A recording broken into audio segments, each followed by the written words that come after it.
Lorsqu'on connaît des éléments, au moins de la biographie de Fyodor Dostoïevski, on comprend bien qu'il avait des difficultés. Donc, à un certain moment, puisqu'il avait des dettes, il a fallu qu'il fasse quelque chose de très bizarre, qu'il signe un contrat avec un éditeur, et il avait en fait très peu de semaines pour travailler sur ses textes.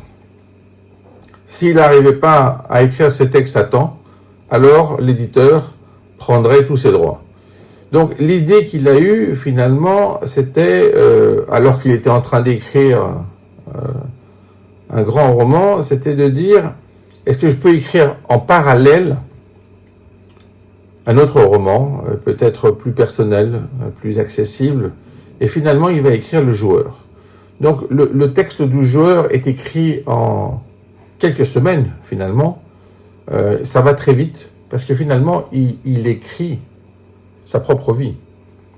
On sait qu'il était un joueur invétéré, et donc à travers Le Joueur, qui est un texte, on pourrait dire, presque artificiel, alors que parallèlement, il travaille sur une œuvre majeure, eh bien, on a accès, d'une certaine manière, à sa pensée dans un monde plus confiné, plus clos. Donc, quand on lit, par exemple, « Je suis enfin revenu de mon absence de 2 semaines », les nôtres étaient depuis 3 jours à Roulettenbourg.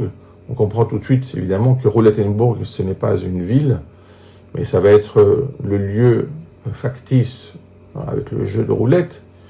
Et on va bien comprendre qu'en fait, dès le départ, il ne fait pas semblant d'être dans un autre contexte. Il le dit littéralement, même si ça reste littéraire. Je pensais qu'il m'attendait avec Dieu sait quelle impatience, mais je me trompais. Le général me regarda d'un air très indépendant, me parla avec hauteur et me renvoya à sa sœur. Il était clair qu'ils avaient gagné quelque part de l'argent. Il me semblait même que le général avait un peu honte de me regarder. Donc en fait, on voit très bien qu'il est en train de décrire une situation presque du vécu. Sur le plan théâtral, on peut bien comprendre qu'il voit le personnage devant lui et il le décrit.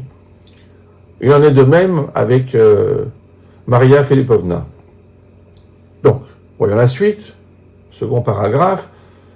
Maria Filipovna était très affairée et me parla à la hâte. Elle prit pourtant l'argent, le compta et écouta tout mon rapport. On attendait pour le dîner Mezensov, le petit français et un anglais. Comme ils ne manquaient pas de le faire, quand ils avaient de l'argent, en vrais moscovites qu'ils sont, mes maîtres avaient organisé un dîner d'apparat.